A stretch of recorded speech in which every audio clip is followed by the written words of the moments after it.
Hey guys, since a lot of you enjoyed our Rolex versus Panerai video, we decided to do a separate video today on how to get a Rolex Submariner Steel Sports model with no prior purchase history from an authorized dealer.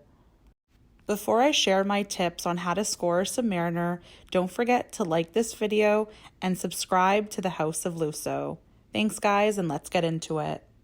In this video, I'm going to try my best to break down 8 ways how you can score a Rolex Submariner, or really any type of Rolex that is hard to get these days, from an authorized dealer, but with no prior purchase history.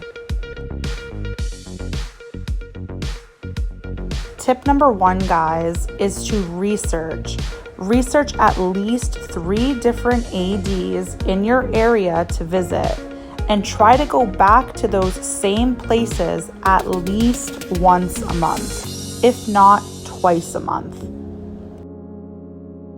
I know some people have even suggested showing up to the authorized dealers with gifts like a bottle of wine or a box of chocolate or even a coffee. Don't do this, guys, especially not on your first visit. I definitely don't recommend it.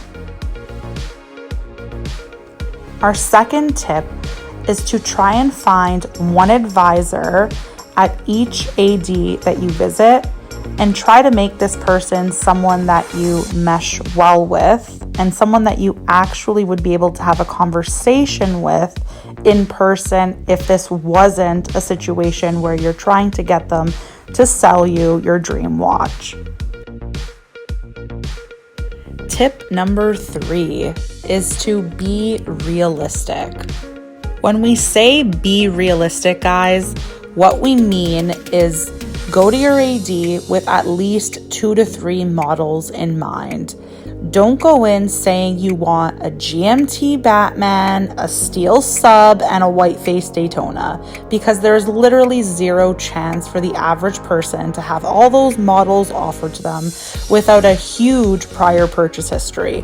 For example, we went into RAD with 3 models in mind, which were a sub no date, a 36 date just blue dial, or a 36 silver dial OP.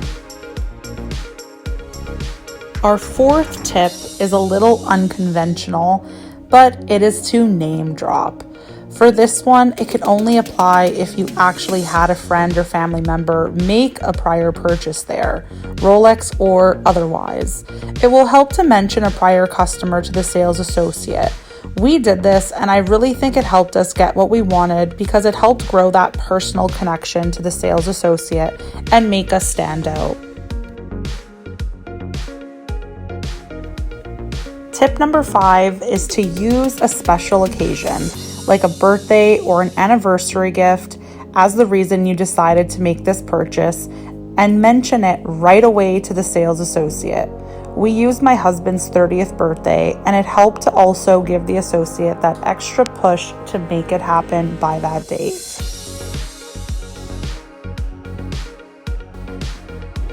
And this would lead us into tip number 6, which is start your journey a minimum of 1 year in advance of that special occasion.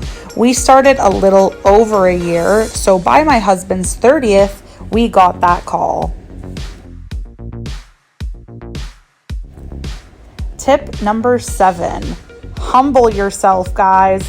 Don't walk in there and think just because you have thousands of dollars in your pocket, figuratively speaking, you can act like you're some big baller who deserves this watch.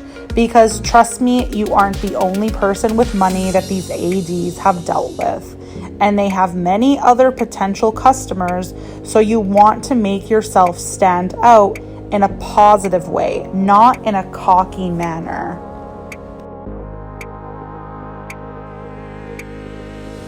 Our last tip for our viewers is don't get discouraged.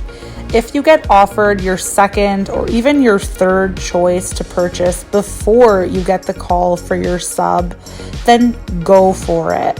Remember, if the AD does offer you anything on your list, that shows that he or she was actually thinking of you when that watch arrived. which gives you an even greater advantage when that sub does finally come in with your name on it. And just like that, we've reached the end of our video. I hope you guys found any one of our tips useful and try them out for yourselves. I'm sure you'll find you won't be disappointed. If you have any other tips for scoring a Rolex without a purchase history, leave it down in the comments below. Thank you so much for watching, and don't forget to like this video and subscribe to the channel so you never miss another upload. See you in the next one.